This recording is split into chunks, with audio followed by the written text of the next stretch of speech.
All right. So thank you for doing this interview with me. So would you first like to introduce yourself, and that can include your name, your major, and your school?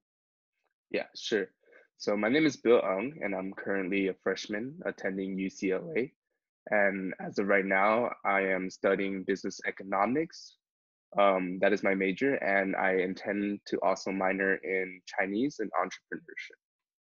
All right, great. So why did you choose to do business or entrepreneurship in general? Um, be, so starting before I chose UCLA chose to attend UCLA, I had the choice to attend, like either USC or UCLA. But the problem was that, I couldn't afford USC, or like the financial aid package wasn't as good. But I was really like hoping to study in like their Marshall Business School. So like I chose the more financially smarter decision to attend UCLA. And so I picked whatever was closest to like a business education that I could get, you know. All right, no, yeah, that completely makes sense. So for the college application process in general, were you familiar with it? Did you have to research? Did your parents help you? Um, so coming from, I believe that I am a first generation college student, like within my family. Um, so I didn't get any help from them in like the whole process, but the only time that they helped me was just when we like filed like the financial aid when we filed FAFSA together. So that was the only time that like my mom stepped in to help provide like all her financial documents so that I can get like the necessary aid that I needed. But other than that, I really utilized like the career center resources at my school. It was basically like an office where you can go for any question for like help to they basically like guide you through the process of everything that happens after high school. And that was really one of like the most important resources for me. Like basically I would go there every day after school to ask about like they helped me like from the beginning to the end, like they graded all my or like they edited all like my essays and my personal insight questions, and they also like helped me weigh out like which school I should go to, and they also gave like advice on like how to how to apply, how to get accepted, or how to even apply for financial aid. Like even me and my mother, when we were applying for FAFSA, it was within a workshop that was offered by the Career Center at my high school. All right, and so that's all really good then. So you basically utilize mostly your resources from your school, your high school's career center in a way, Yeah, basically. All right. basically. And another thing that I utilized was obviously like I had upperclassmen friends that were already in college, so and I was really close with them, so they kind of helped guide me through the process as well. All right. And currently, what is your pre-professional track or like your post-grad track? Okay, so for my post grad track, like in the beginning when I came in, everyone at UCLA, if you study biz econ, people usually either become an accountant or a consultant. And so I was going for the consultant route, and like it was like everything was gonna be streamlined. Meet as many people as I can, try to like find like internship opportunities for like the consulting field, join like a consulting organization, and just like get a job as a consultant when I graduate, right? But I don't know what changed. Um, like perhaps just like my entrepreneurial endeavors became a little more successful than I thought they would be. And so like my whole like mentality towards like just working a 9 to 5, like because in the beginning, right, I knew I was going to like start my own business venture. Like I knew that I was going to become like I knew that I was going to own my own business, but I would need to work first just for like the safety and security of like having a job, right?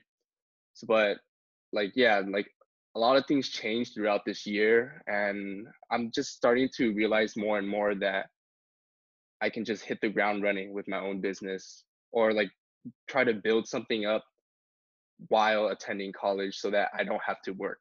Like in the end, I feel like my degree will become obsolete with what I want to do.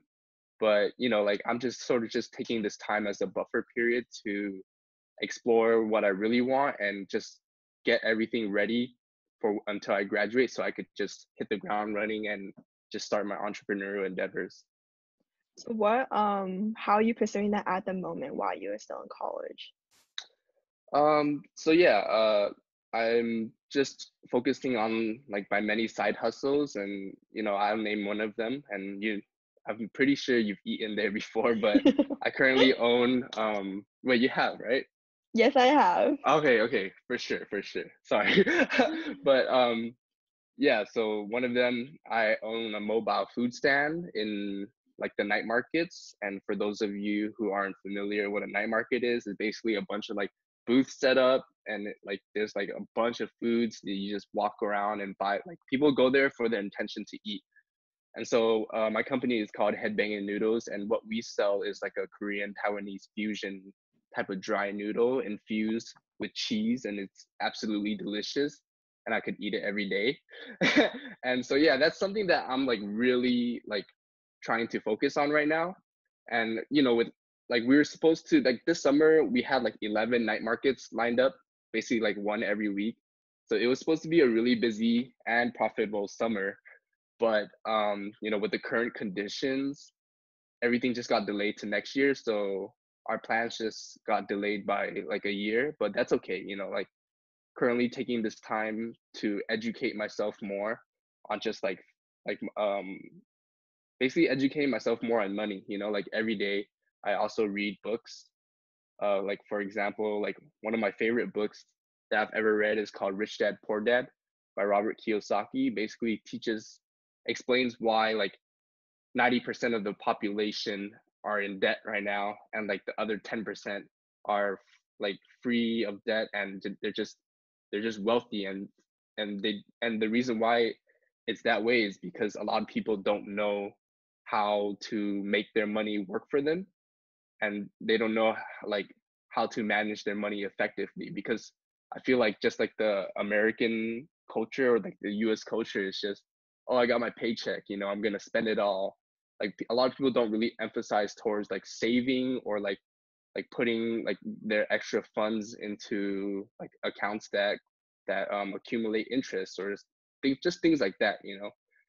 And I feel like another thing that I'm currently working on to like to get me where I need to be in my post-grad track.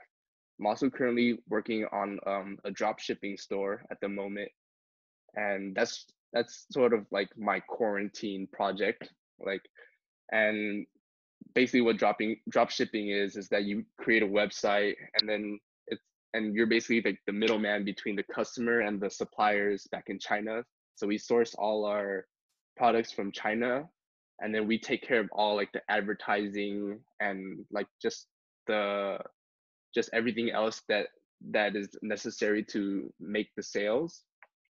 And so that would be ready to launch within a month. We still have like our fictitious business name in the process right now of filing. So after that's all done, we're gonna also hit the ground running for that project that I'm currently working on. All right. Well, thank you for sharing that little bit about your current projects and everything. A little Yeah. bit to backtrack back to your application process. What do Uh-huh. you think was the most difficult aspect of the application process for college? Was it like financial aid? Was it writing the essays? Like, what do you think it was? Um, the most difficult part of my application process, I would say, I'm pretty sure is mostly like the essays, because everything else, like the college, like the career center took care of and clarified for me. I feel like applying for financial aid was pretty easy. It just took like an hour and everything was set and done. So it like, yeah, the college application process seems really daunting because like of all the requirements she needs to do and all of that. But other than that, I just the essays were like the biggest thing for me because I started writing them in the summer of my junior year. So I actually spent quite a lot of time on that. I spent the entire summer just writing and perfecting. And as soon as I got to school, like they were already done. And then so at that point of time, we had like 3 months before actually like submitting the application. So during that extra 3 months, it was just like an editing phase, send it to all my teachers for them to edit, to make it, and just combine everybody's edits together to make one finalized paper. And I had to do this for like the PIQs as well as the UC personal insight questions, as well as like the private school and Common App essays that I had to write. Okay, and overall, how did you feel about like the end outcome of it, of your essays? For the essays, I was actually pretty satisfied with them. I know a lot of people have trouble writing essays because it's a lot to do and like they don't know where to begin. Or like sometimes when I'm like editing other people's essays, like their essays are kind of like they just wrote it like a like a school paper, like there's a lot of there's the difference in the effort you put in writing, let's say, an essay for your school and writing to be accepted into college are very different because for this you're writing for a grade, for writing for college you're writing to get accepted into like your dream school. So um so it's not just like you turn in like work that you just spent like half the effort on, but you're supposed to like pour all your effort into these papers because they're supposed to be the things that supplement any any other like any other factors that don't make your application as strong, such as like your grades or your extracurriculars or whatever. So like my advice to like the like people that are currently applying for college right now is to pour like your heart and soul into writing your essay. Like each prompt and each paper should be like a reflection of what your personality truly is and why that you deserve the spot over other people. And and yeah, so yeah, that's my advice. Okay, thank you for sharing your advice about that. Is there anything you would change about your application process? Hmm. I don't think so. I think everything was pretty much easy to do and I took the right steps. But like if you were to ask me if there's any like just to my story and like in particular, I wish I had I wish I would have applied to more like Ivy League schools. Um I I don't know why I didn't like the only Ivy League school I applied to was UPenn and I got waitlisted from that. So that's why like I had the choice between other private schools and UCs and Cal States. So I wish I diversified more in my college application process. Yeah. Do you remember how many colleges you applied to? Yeah, so I applied to 4 Cal States because for me, like the application was free and I just felt better having like a safety school. And then I applied to about like 5 UCs, which was UCI, UCSB, UCLA, um, U, UC. What other UCs are there? There's SB, SD, SB. I said SB, SD. Oh, SD, LA, and Irvine? then Irvine. So I guess 4. Yeah, so 4. Okay. And then for my private schools, I applied to only USC and USC, Northwestern, and UPenn. But Northwestern was a special case because it was like for the Posse Foundation scholarship. Okay. Yeah. So, now talking about your current college and like UCLA and everything, how do you like UCLA so far? Yeah. So this is I'm gonna go into like my what makes like wait is this a question later down the road, like what makes my college experience unique or something like that, or my college? Yeah, Oh, that's a yeah. question for later. Okay, so I won't answer this question, but sorry, what was the question again? It was like, how do you like UCLA so far at the moment? Oh yeah. So a lot I would like, you know, for 1 year of school, you can sort of you can sort of classify what you did the most in there. Like this year is defined by this. And so for me, in my case, my entire freshman year was defined by pledging for fraternity at my school. It was a Asian Greek Council fraternity, and that took up a lot of my time and my energy. And yeah, it was really fun. I really did enjoy my first year of UCLA, just like being free, you know, especially being released from like a set of tiger parents. And it really showed me like what like the next step into independence really felt like. And that was really cool. And it's an experience that I feel just everyone should go through. And I just met a lot of people there, and also met like a lot of people who I can see myself forming very meaningful like business relationships with. Like there are a lot of like smart and like financially smart people there. It's crazy, yeah. And yeah, it was just a really good experience. Met my lifelong friends as well through pledging my fraternity also, and I'll be living with them next year in the frat house when school resumes. Yeah, I was told that. Um, Yeah. so concerning classes wise, how do you find like the level of difficulty and the class size environment and the class environment in general? Do you prefer the smaller sections, the larger sections, and how are your classes so far? Um, yeah, so attending like a public university, the classes are definitely a lot bigger. Um, they aren't it's kind of a hard question for me to answer because like just I just want to get this off my chest. I don't go to class. um, but like when I do, I usually find it like very uncomfortable to sit in because like classes are, especially if like your course is just like in very high demand, like classes will be packed to the brim. You have to get to class on early or else you might end up like sitting in like in the lecture hall, like sitting on the floor to attend the class. And it's just very hot and uncomfortable.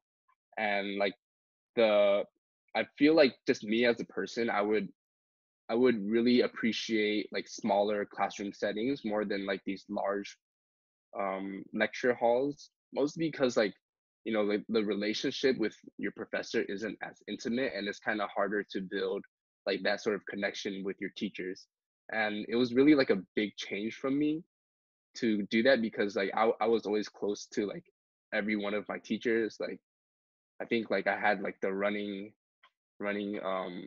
nickname that I was like always like the teacher's pet or something. So it was just like a really interesting shift in how like my relationship developed, or how my relationship with like my educators changed, you know.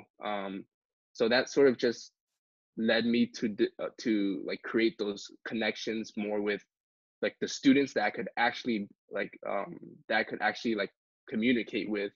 And so, you know, like every class I would make sure to whoever I'm sitting next to get their number, get their info, and like we would collaborate on our assignments or study together or things like that. So I just feel like, yeah, like in conclusion, a larger classroom setting allows you to become way more intimate than your peers because like it forces you, because that's like your most convenient means of help.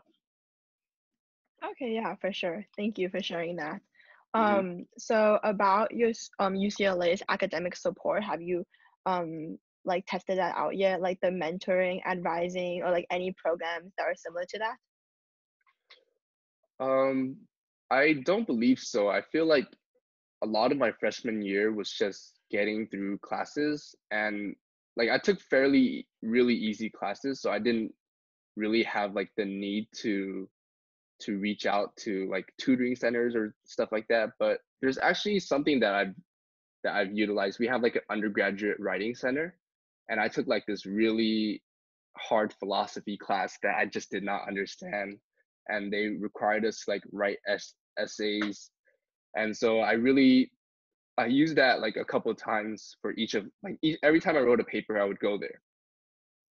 And I'm also enrolled in something called like AAP. It's like a program for like underrepresented students, and they do have like one-on-one tutoring sessions that you can sign up for free.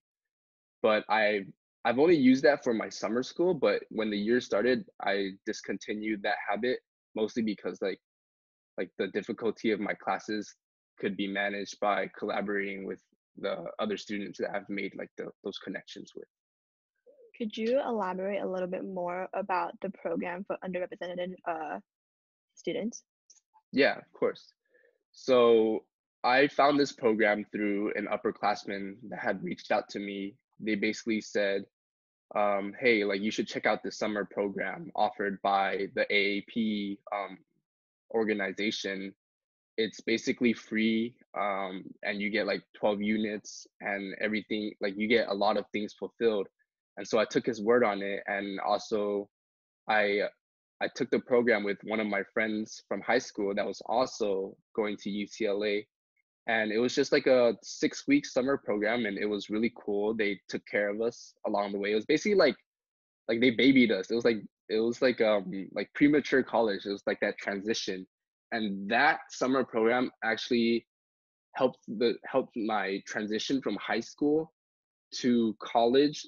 Like, so it made it so much easier because I was familiar with how like courses work, how like midterms and essays and finals are done at a college, and I was familiar with like the college campus, and it also gave me also provided me opportunities to network with like incoming freshmen that were also going to UCLA.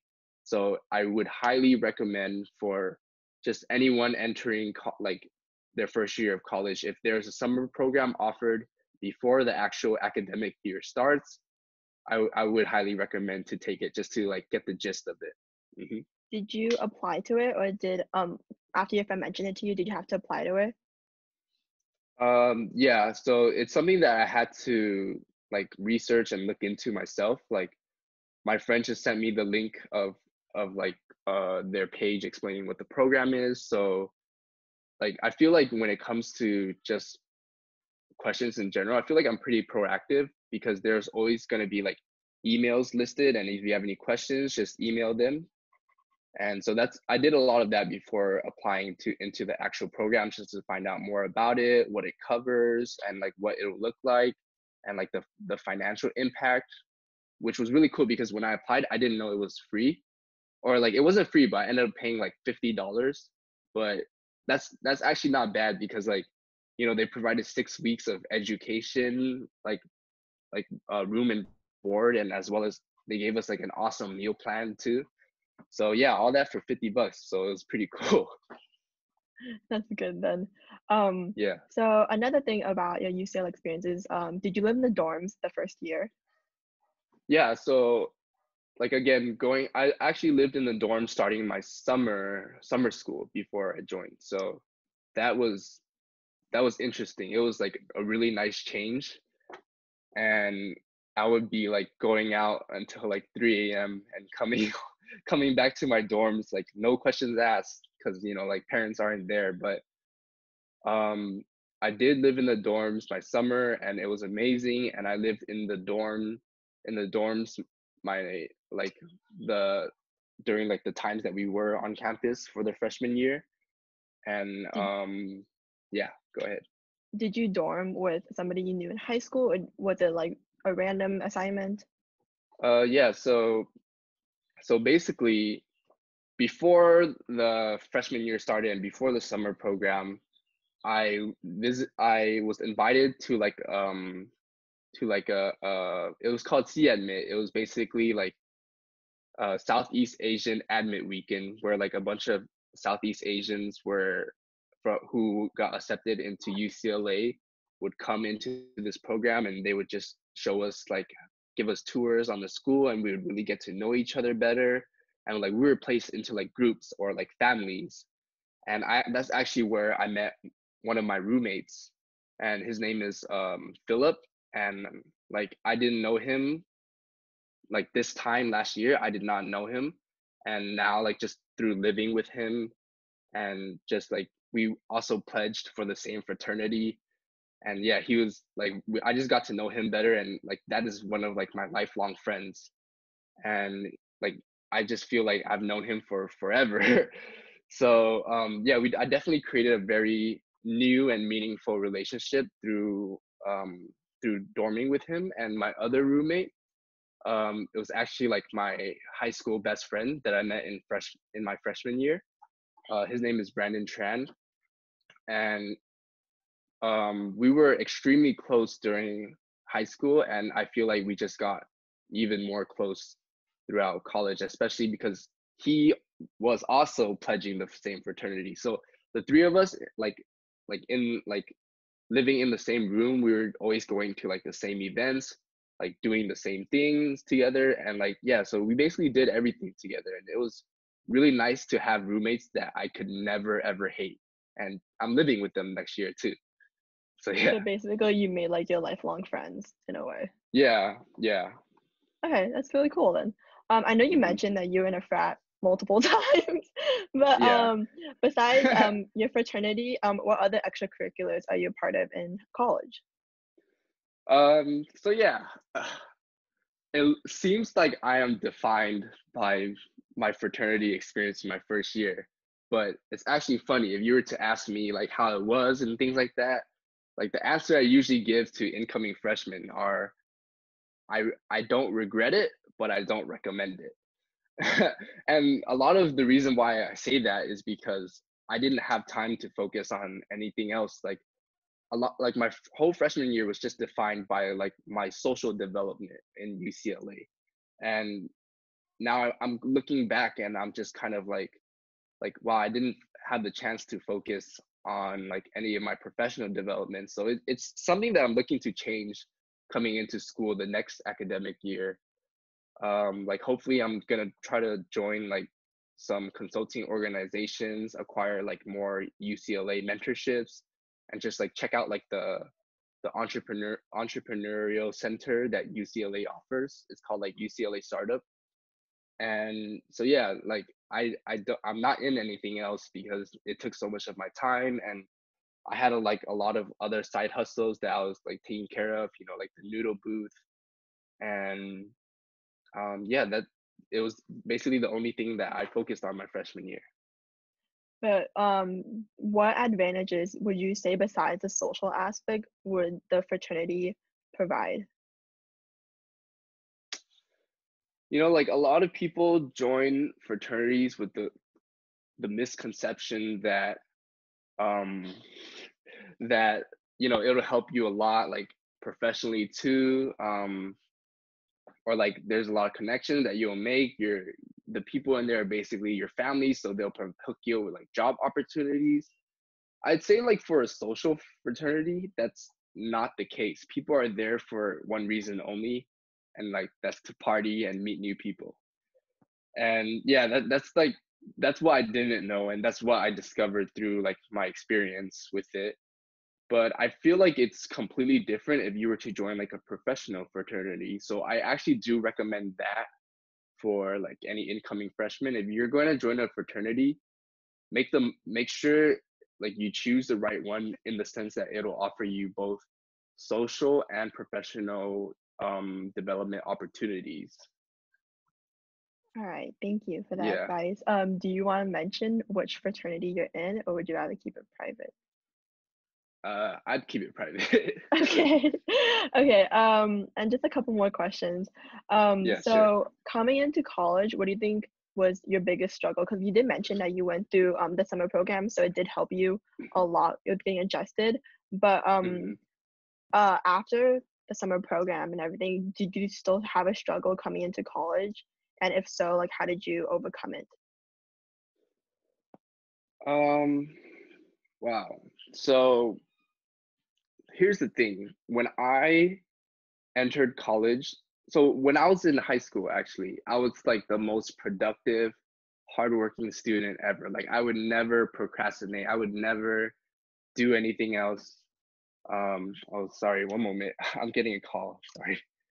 Let me, sorry, one second. Sorry. So yeah, so coming into college, I was actually like the most productive person that I ever was at any point of life.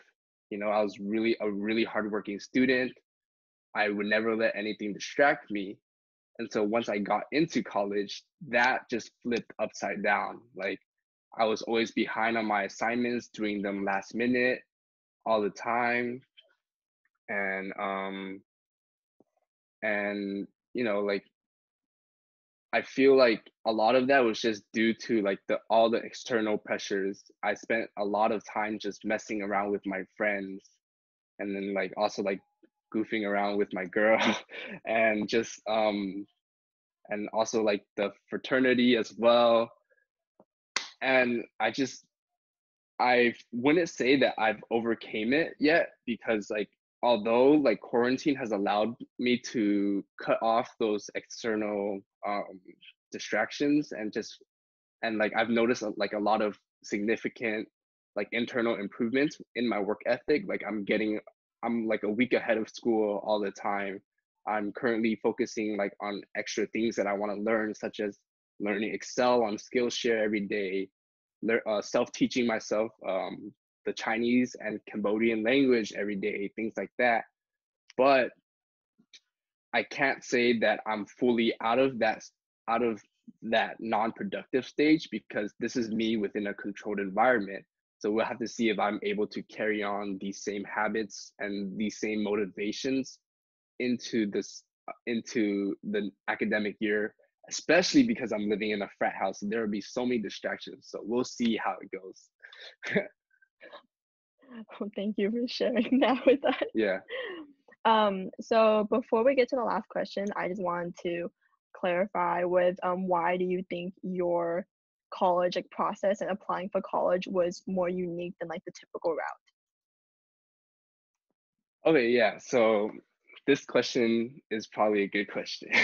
um, so why my um why my college experience is unique because like obviously you know this, you're basically my cousin, but I was on my on record it says voluntarily transferred, but I was actually involuntarily transferred in like the middle of my senior year. And that was like I got into some trouble with the principal and like every like all the other like authority at my school, right? And so um they they had no choice but to remove me from like the school that I've been attending for like 3.5 years, and they moved me to actually like the rival school. um yeah, they moved me to the rival school in the same school district. And so that was like in an extremely it was just like a really really traumatic moment of my life. Like I had everything built and set up within like my old school. You know, I was in like all the clubs, I was the captain of the swim team, I just had like everything going for me, right? And so that sort of transition um was very like it at the moment it was very devastating. You know, like it was like time to apply for colleges, and I wasn't sure because of this transfer, like maybe I wouldn't get accepted into like the colleges that I wanted to. And like in my eyes I basically view it as like an expulsion, you know, and that's technically like what it was. And so and again, when I went to the new school, I utilized their career center resources to sort of just help me get through this stage of life, you know, and to help me complete like my applications. And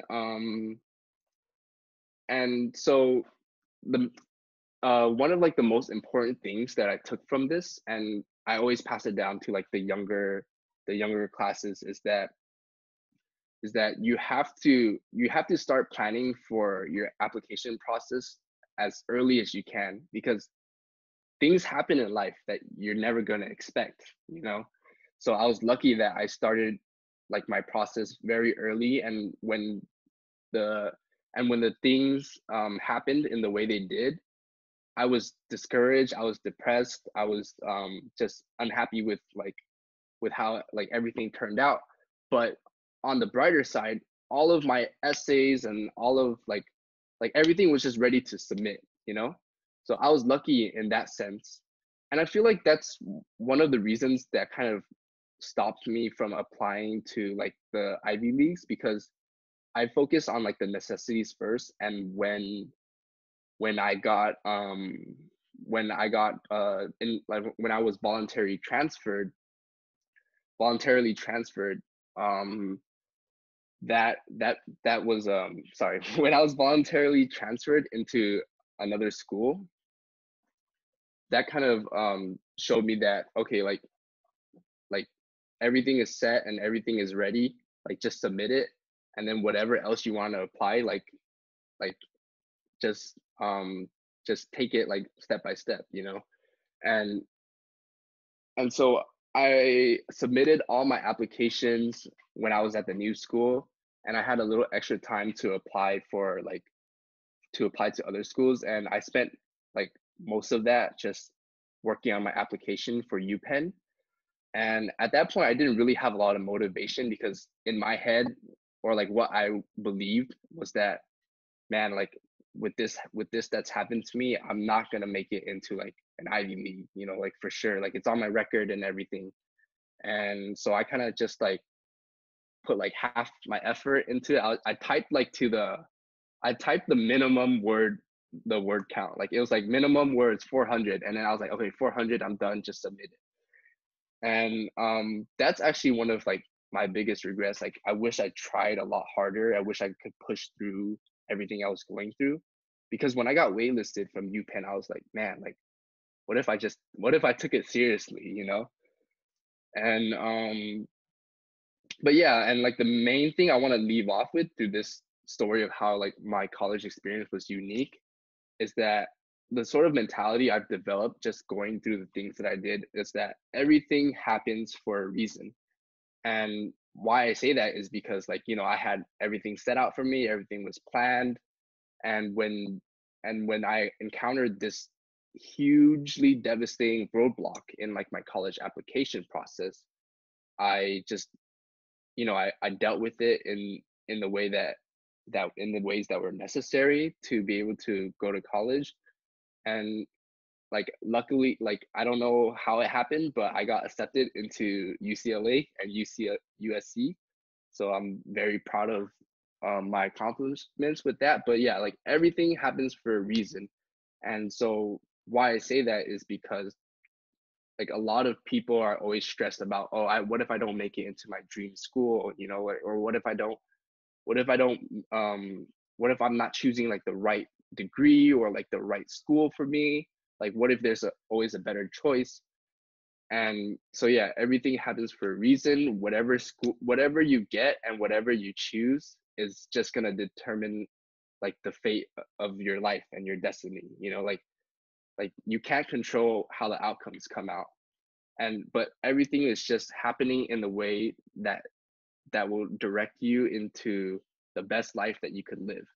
And I sort of just embodied that mentality, because looking back, like where I am right now, just looking back at like the tragedy that in which I experienced, like I don't, it doesn't affect me anymore. Like I look back and I go, oh, that was a funny time.